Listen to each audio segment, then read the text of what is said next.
अस्सलामुअलैकुम वरहमतुल्लाहि वबरकातुहू।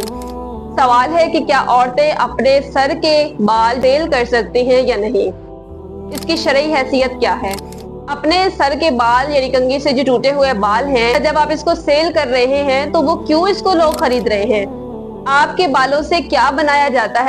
सर के टूटे हुए जो बाल हैं, जब आप इसको सेल करते हैं तो वो लोग इसको साफ करने के बाद इसको रिपेयर करते हैं, उसके बाद इससे विग्स बनाई जाती हैं। जो आप विग्स बाजार में देखते हैं वो इन्हीं बालों से बनाई जाती हैं, और इसके अलावा जो जूड़े बनाए जाते हैं वो इससे ही बनाए जाते हैं। और अब आपके बालों से अगर विग्स ये जूड़े बनते हैं तो इसकी शरई हैसियत क्या है। रसूलुल्लाह सल्लल्लाहु अलैहि वसल्लम की हदीस मुबारका सही बुखारी में भी मौजूद है, मुस्लिम में भी और भी अहादीस में मौजूद है। आप सल्लम ने फरमाया कि मसनूई बाल यानी विग्स लगाने वाली लगवाने वाली दोनों पर लानत फरमाई है। इसके अलावा मस्जिद अल हुमैदी में 611 नंबर हदीस है, हजरत अमीर मुआविया रजी अल्लाह अन्हु एक दफा मदीना में आए और उनको रास्ते में एक जगह विग गिरी हुई मिली बालों की। वो छोटी सी उन्होंने उठा ली और आकर मिंबर पर खड़े हो गए और आवाज लगाई कि ओ अहले मदीना, कहाँ गए तुम्हारे उलमा जो ये भूल गए कि नबी करीम सल्लल्लाहु अलैहि वसल्लम ने इसके बारे में किस कदर ममानत फरमाई है।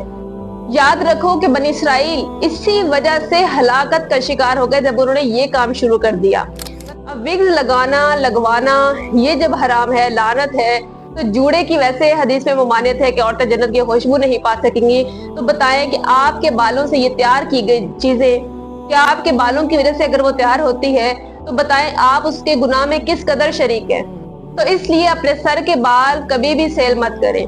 और इसको जो है कुछ लोग दफना देते हैं, कुछ गिरा देते हैं। अगर बहुत मामूली सी मिकदार में है तो फिर तो कूड़े क्रिकेट में भी गिर गए तो उसमें कोई हर्ज नहीं है ना। कि थोड़े ज्यादा बाल हैं तो उसका बेहतरीन तरीका ये है कि आप उसको एक जगह जमा करती रहें, जमा करने की कुछ दिन के बाद उसको जला दें।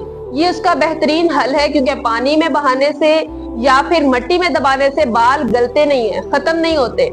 इसलिए इसका बेहतरीन हल ये है कि ना तो कोई आपके बालों को उठाकर सेल कर सके और ना आप खुद करें। अपने बालों की हिफाजत खुद करें, ये इसका अच्छा और आसान तरीका है।